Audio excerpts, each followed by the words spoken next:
Stop Now, a social experiment enterprise. Uh, Hey, good morning. yeah, our special guest Mike is here, who is going to enlighten us about the radical honesty and what he is trying to do. And I was trying to give him some update. And as we are doing some social experiment, you know that, right? Every other people have that uh, dichotomy, or how do I say that? Like the moment you see the face mask, Hmm. they become suspicious, right? So he was asking me like, what are you trying to do, and tell about your organization. And so I was explaining him all those things. Okay. Let's give him a quick update, and that's this is whole thing. So Mike, the question what we are trying to do is, by faking identities, right, you can get jobs, make thousands of dollars, live happily, and those are the concepts, right? We are testing it out.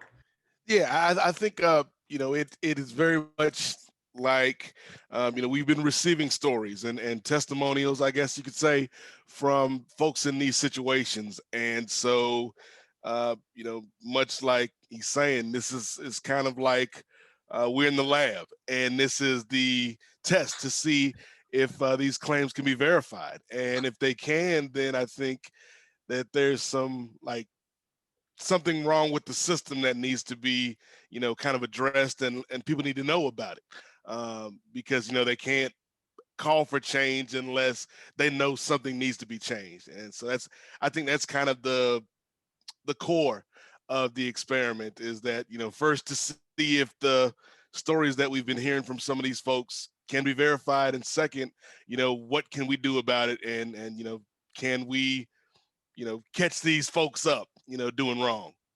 So let's stop our story as such, because it's about you. So you tell us, like, how do you end up with this radical honesty? Because So how I got into radical honesty. we feel that, like, honesty is like kind of a thin line. You walk on that. It's my truth and your truth. How do you deal with that, and what made you to go Mm. on this path? Yeah, that's an interesting question about my truth being different from your truth. And I think when we're talking at that level, we're talking about our ideas about things.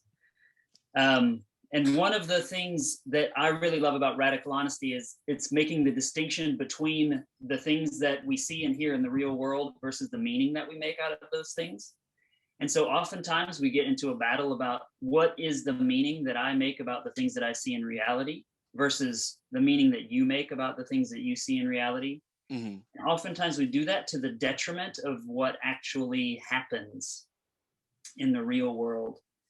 So we kind of go back to the basics, and we get grounded in our noticing and our ability to notice what's happening in the world around us. Also notice what our minds do with the things that we see and hear in the world around us, and the ways that we feel in our body at any given moment.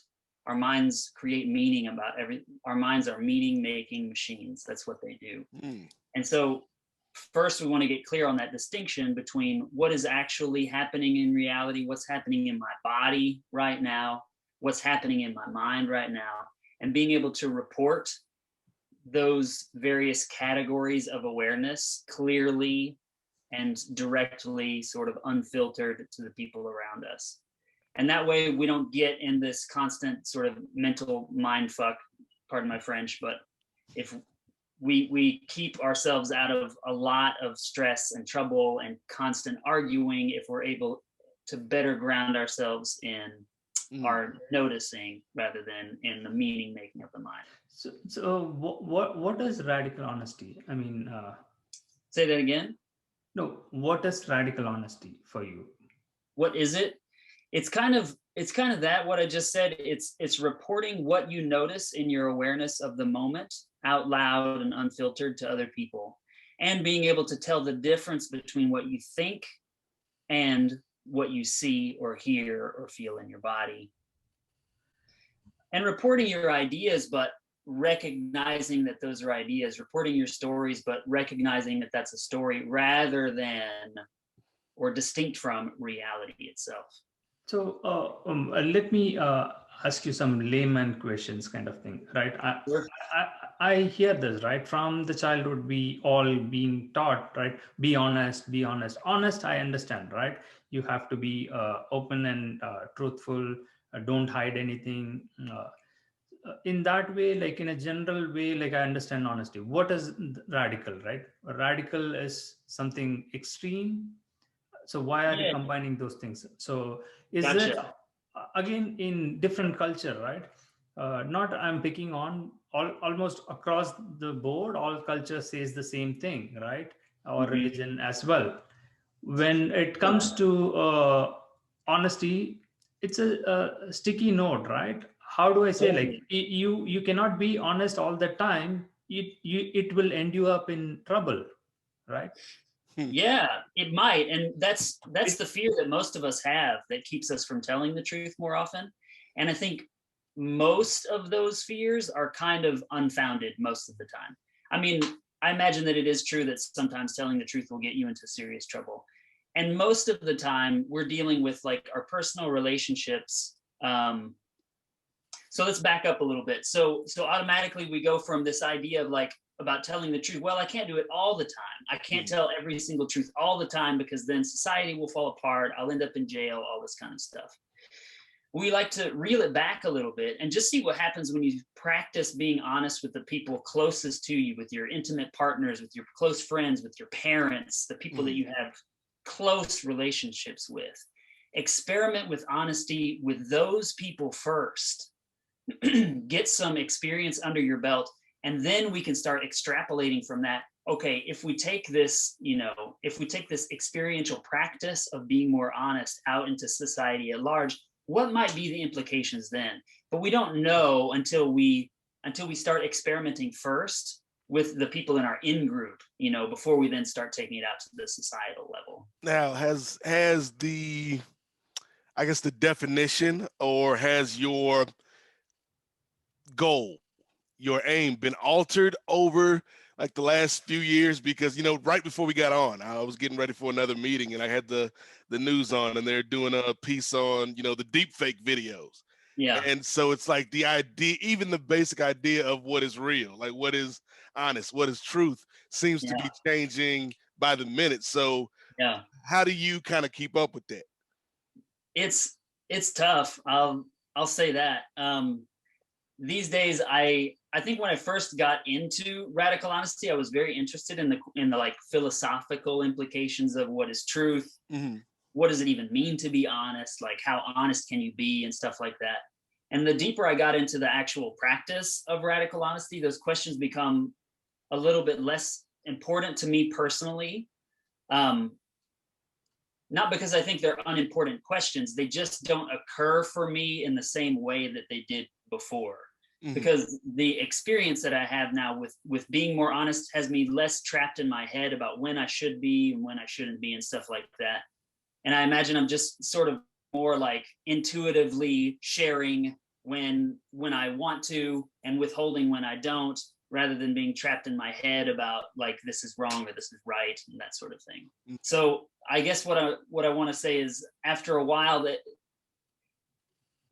the question of when to be honest comes from more from a place of choice, or rather than like some exterior force, like some societal pressure of this is inappropriate, this is not the right time, this is wrong, that sort of thing. So almost like a muscle, like it's the practice Totally. that you put into it. There you go. Yeah, that's a good way to put it. Uh, Interesting. I mean, we would love to learn more on this, but quick note before we end up, because I don't want to take much of your time. And so this personal level, right? Relationship, you said like you try to be honest with them and slowly expand your circle on that. Yeah. So we have some stories, like really heartbreaking stories. We are doing Mhm. it like later this week. And I'll share that later on to you. Some people, right, who are caught in the religious cult or other things, right, the whole life, Yeah.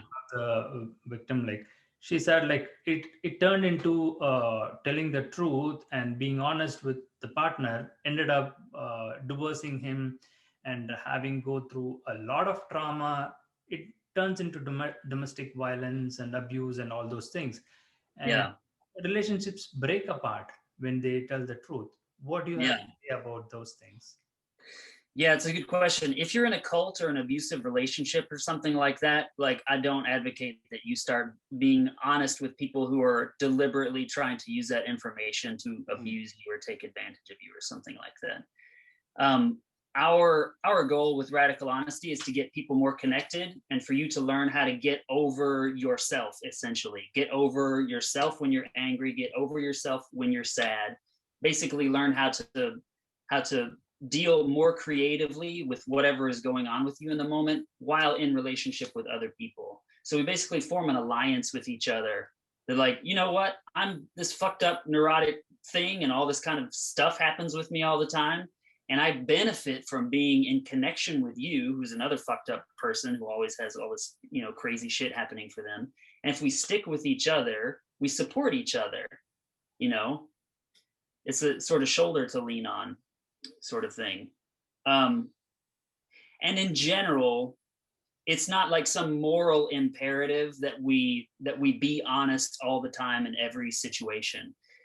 But the idea is that we withhold to a fault most of the time, and that creates stress and distance from other people and a various set of problems. So we want to start then experimenting with, well, let's be more honest. Maybe let's experiment with being too honest and see what happens. And then we find, like, where do we want to draw the line from moment to moment? But most of us right now don't know where that line is because we're so habitually withholding the truth or lying or pretending that we don't even know what would happen if we be more honest. And so we want to support people in being more honest to discover what would happen actually, like outside of your paranoid mind that tells you all these horror stories about what would happen. Give it a try, see what actually happens. Over time, then you become more equipped to better make those decisions. Absolutely. Yeah, we totally agree on that. So it's an interesting thing. Like that is one of the reasons like why we are doing this pilot project of experimenting it, playing with the truth versus dare kind of thing, the game. Yeah. So do you have like any questions? I think Mike, if you don't mind, like if you are interested, we can share more information and we can do a Sure. full disclosure interview kind of thing of yours. It looks like you are a very interesting person, a lot to learn from you. And if you want to share anything else for us, for the viewers, or your thoughts on I believe you do have some kind of program, right? Radical Honesty. So yeah, we're about to start an online course this weekend, actually. It's a 6-week online course. We typically do workshops in person, but because of the lockdown and everything, we haven't in the past year, at least not in the United States. So yeah, we offer trainings. I'm personally really interested in getting involved in various types of communities that I think might be able to benefit from this work. So I'm interested to learn more about what it is that you guys are doing and see if we would be a good fit. Yeah, Nate, do you have any final thoughts? Any questions? Yeah, no, I think this is a good first step because I definitely think there's a discussion here that needs to be had, and I think our audience would benefit from that. So I think we definitely need to link up again with Mike. Where are you located? So I'm in Costa Rica right now. I spent about half of my year down in Costa Rica. Officially, I live in California, and I'm probably making a transition back to my home state of Texas later this year. Okay, so you've been all around. Yeah. Wonderful. Very cool. All right. Cool. Thanks for your time, guys. Thank you so much. Thank you. Have a good day. Look forward to chatting again. Bye. Appreciate it. All right. Bye, guys. Stop Now, a social experiment enterprise. Stop. Listen, share. Everyone can make a difference. We are on a mission. Everyone should do something greater in their lifetime. Change the future. Be a proud member. Join us to support, volunteer, and donate.